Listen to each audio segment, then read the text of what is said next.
Like everybody always sees my happy side, but everyone believes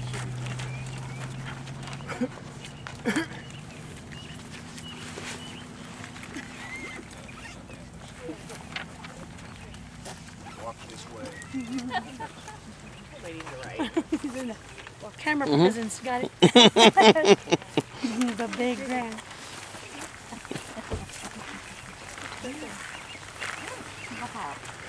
So you have to upload your audio later. Or whatever. Because I don't know what's going to talk about. I thought it was just a pipe dream. You know what?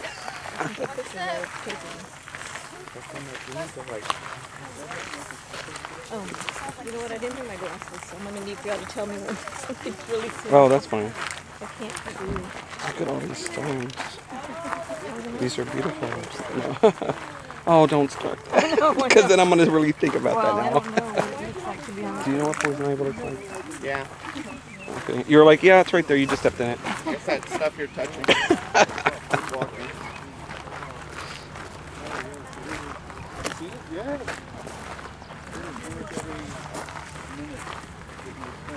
In Africa hot.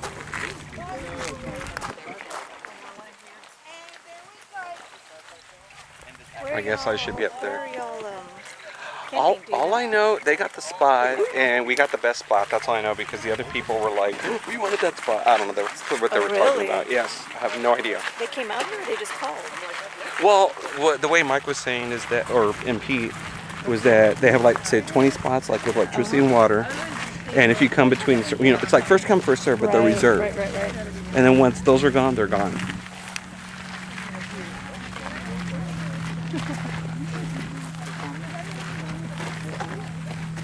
Fireworks.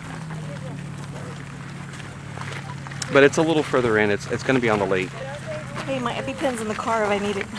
Oh, we should have brought it. Is this where you guys are staying? Right here. This is our rock. And you brought your cows too, right? My EpiPen. My cat. But it should be enough time to get And I know how to use it. I was trained. the EpiPen? Yes. All right, good. Uh-huh. We know how to use it. Mm-hmm. We're gonna have to do a relay. Post up right here and run back to the deal. It takes a while. It's like 30 minutes.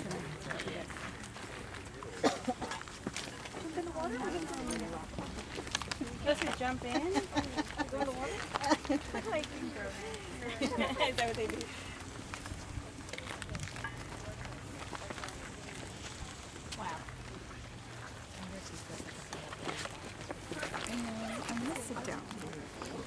Do a regatta across the way with the little sailboats.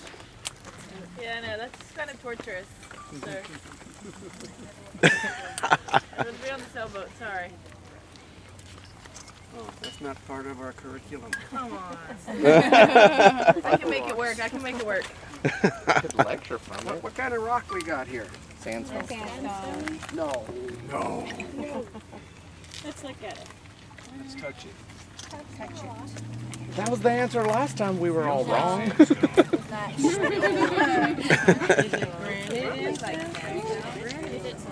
Well, it's all pink, huh? yeah, so Mm-hmm. Those oh yeah, but look at the silk crystal. What do you see any kind of a texture here? iron. What do you see? Oh, that's glass. Yeah, there's some pebbles there. Here.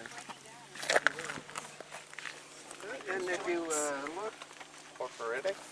I see here. Illustrations. See those lines? You see the here and There's some I there. don't think we've seen any granite that has these. It's nice. It's that V. But there's some. I don't want any of this shit. Yes. that's not schist. I just like saying that ever since you said It's a that. VG. Sorry.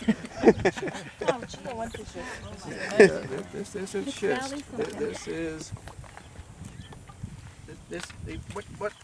what's the texture type? You're in the right ballpark here. You had said it was a Nice.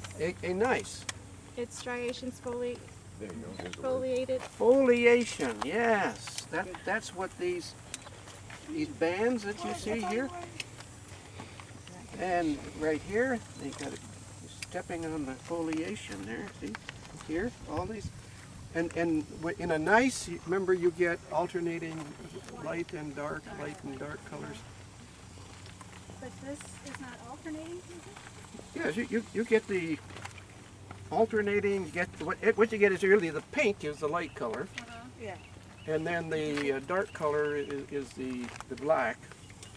What you're doing is you're really separating or even segregating the felsic from the mafic. So this is a nice. This is a gneiss. This is a metamorphic rock. This is its formal name is the Valley Springs gneiss.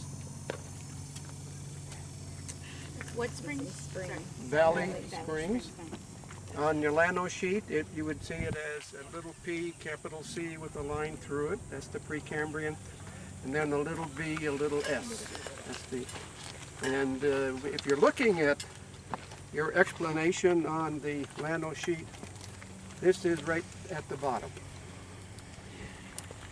This is the oldest rock that you will be looking at, standing on. You should feel very secure here. This is Precambrian. It has been age dated with a uranium lead using zircon crystals that are found in the gneiss at 1,232 million years. 1232.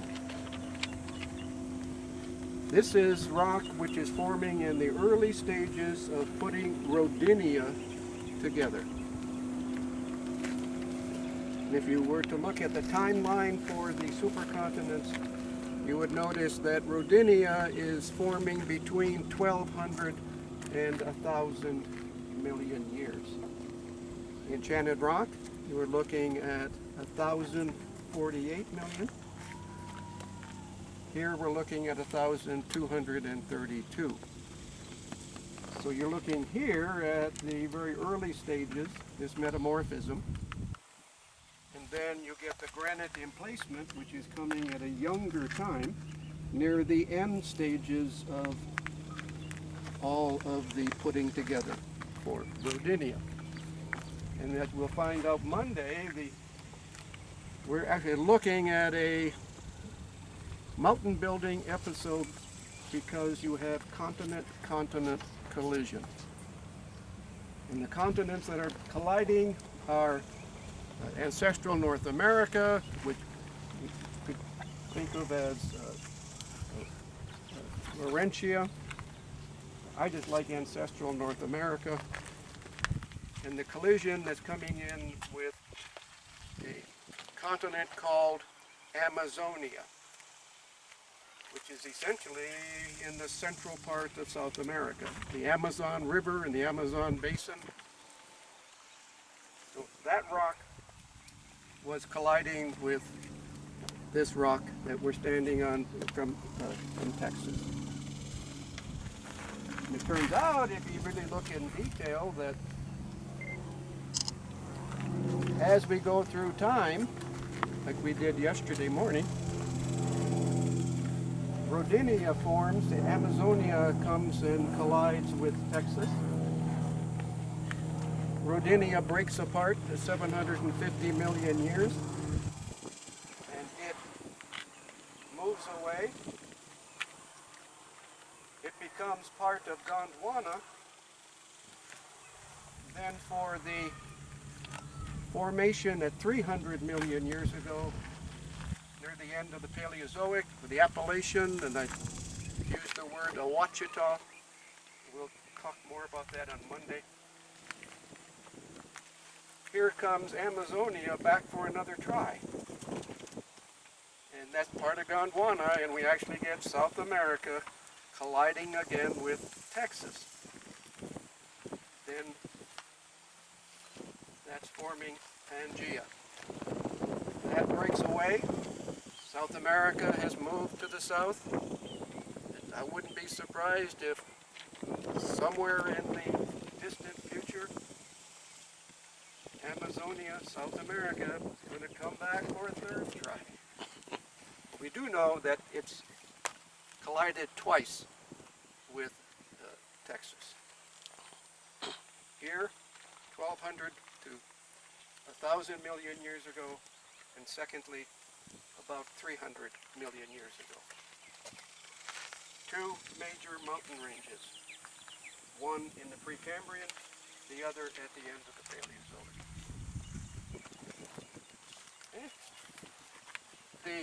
If this is a metamorphic rock, what should you immediately be thinking to yourself? What was the parent rock? What was the parent rock? Exactly. The technical term we would use is protolith. The previous rock, protolith. If you did a chemical analysis of this rock, it would turn out to be an almost exact match to the chemistry of Enchanted Rock. And you wouldn't be surprised because all of the potassium that is in this rock, giving it the pink color, and all of the potassium in the granites that we've been looking at, that's the potassium feldspar. Okay. It's thought that the protolith here was probably a rhyolite. Remember rhyolite being the extrusive equivalent of granite. We saw a big, thick rhyolite dike as we were going up Enchanted Rock. That first one we saw was rhyolite. So the texture there is aphanitic, where the granite is phaneritic.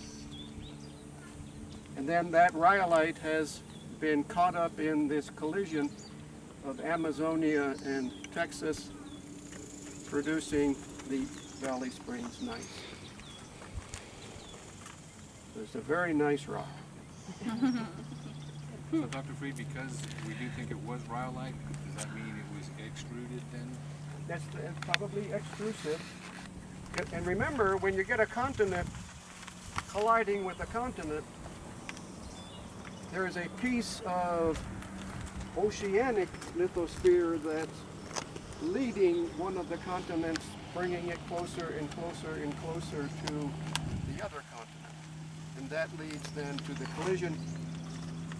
You have a subduction to start with, and the subduction you get volcanic activity.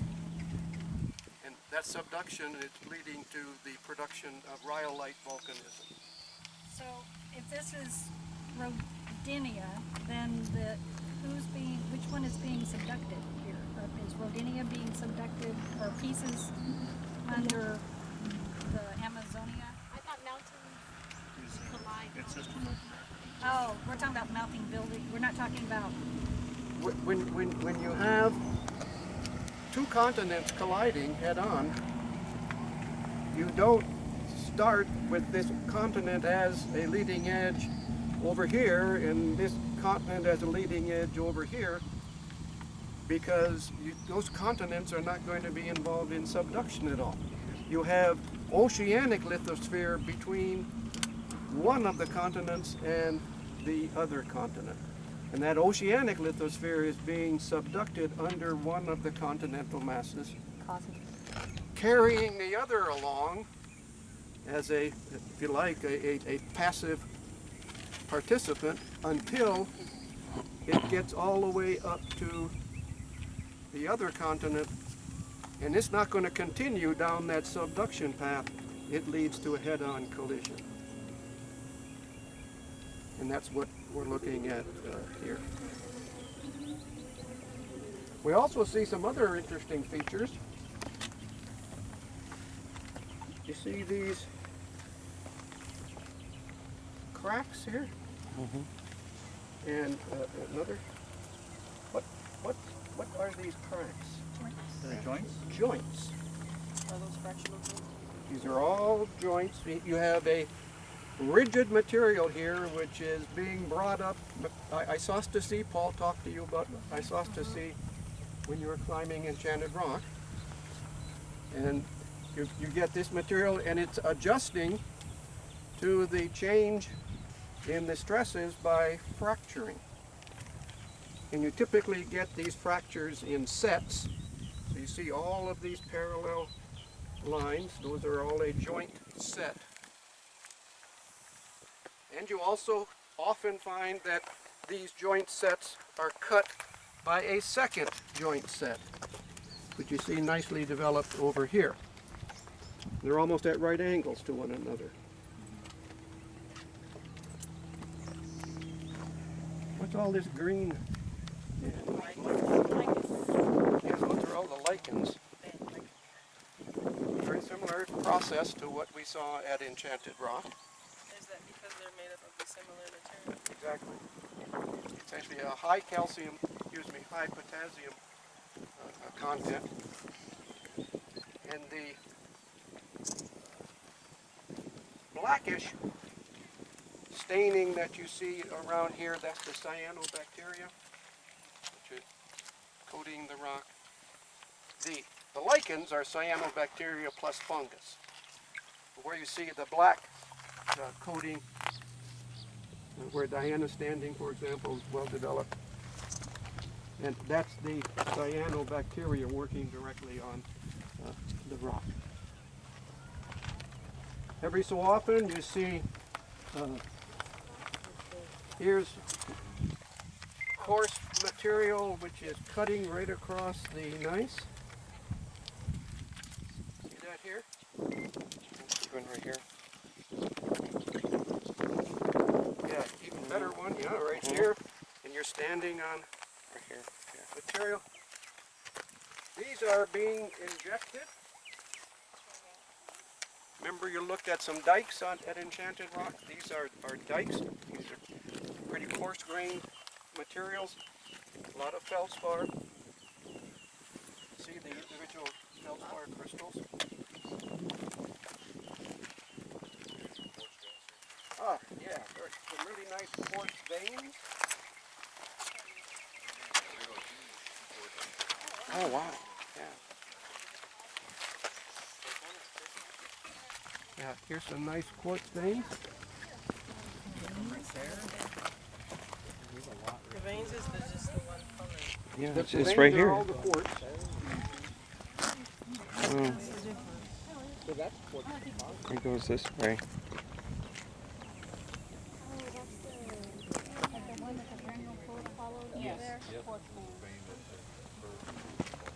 Yeah, that quartz is being brought up into the fractures of the gneiss, primarily as a hot water solution.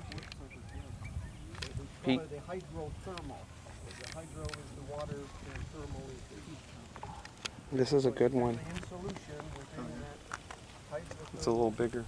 material, and it injects into the rock and then solidifies.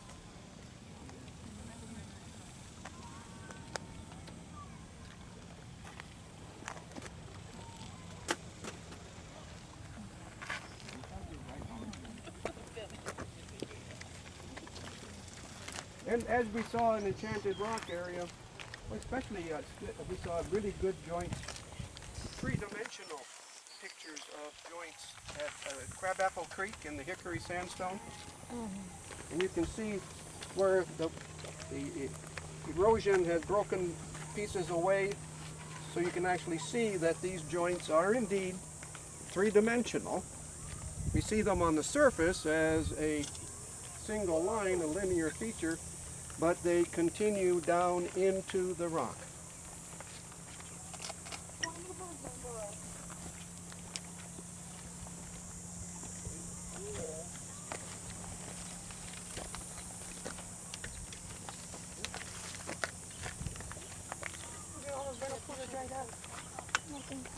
Yeah, there are times we come in here and they have these vernal pools are developing here as well, but Yeah, just the black one. it's much too dry. Cyanobacteria. The lichens. No, you're fine. Yeah, well also these gray ones are